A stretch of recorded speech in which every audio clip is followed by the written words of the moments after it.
இவ்வளோ நாள் போர் பதற்றம் அது இதுன்னு சொல்லிட்டு எவ்வளோ சுச்சுவேஷன் இருந்துச்சு, எவ்வளோ பிரச்சனையை ஃபேஸ் பண்ணிட்டு இருந்தோம். நம்ம வீட்டில் கேஸ் தீர்ந்து போகிறது, பெட்ரோல் தீர்ந்து போகிறது அப்படின்னு சொல்லிட்டு நிறைய பயத்தில் இருந்தோம். அந்த பயத்துக்குலாம் ஒரு முற்றுப்புள்ளி வச்சு இன்னைக்கு ஈரான் சொல்லி ஒரு அறிக்கையை வெளியிட்டிருக்காங்க. அது என்ன அறிக்கைன்னா, இனிமேல் இந்திய கப்பல்கள் எல்லாமே எங்கள் வழியை கிராஸ் பண்ணி போகலாம், நாங்கள் எதுவும் பண்ண மாட்டோம் அப்படின்னு சொல்லிட்டு ஒரு முக்கியமான அறிக்கையை ஈரான் இன்னைக்கு வெளியிட்டிருக்காங்க. ஸோ நம்ம இனிமேல் நம்ம வீட்டுக்கு கேஸ் இல்லை, பெட்ரோல் இல்லை அப்படின்னு சொல்லிட்டு எந்த ஒரு பயமும் பயப்பட தேவையில்லை.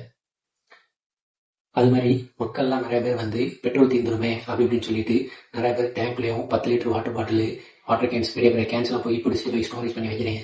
அப்படிலாம் வைக்காதீங்க. அப்படி வச்சா நமக்கு என்ன இருந்தாலும் ஸ்பார்க் ஆகி ஃபயர் ஆகிறதுக்கு நிறைய சான்சஸ் இருக்குது. அப்படியே இப்படி நீங்கள் ஸ்டோர் பண்ணி முன்னாடி ஸ்டோர் பண்ணி வச்சாலுமே அந்த பெட்ரோல்லாம் எவாபரேட் ஆகி உங்களுக்கு தான் லாஸ் ஆகும். நீங்கள் அந்த ப்ராஃபிட்னு நினச்சி வந்து அதை வந்து ஸ்டோரேஜ் பண்ணி வச்சுருக்கீங்க. ஆனால் ப்ராப்பர் நாலேஜ் இல்லாமல், ப்ராப்பராக ஸ்டோரேஜ் பண்ணுற நாலேஜ் இல்லாமல் அதை பண்ணி வச்சா அது உங்களுக்கு ஃபைனலாக உங்களுக்கு லாஸாக தான் போய் முடியும். எனிவே, ஈரான் வந்து நம்மளுக்கு நம்ம கப்பலை எதுவும் செய்ய மாட்டோம்னு சொன்னது பெரிய குட் நியூஸ் இந்தியாவுக்கு. சீக்கிரமே இந்த போர் முடிவடைன்னு சொல்லிட்டு சீக்கிரமாக நம்ம மக்கள் வாழ்க்கையில் இயல்பு நிலைக்கு வரும்னு சொல்லிட்டு நம்புவோம்.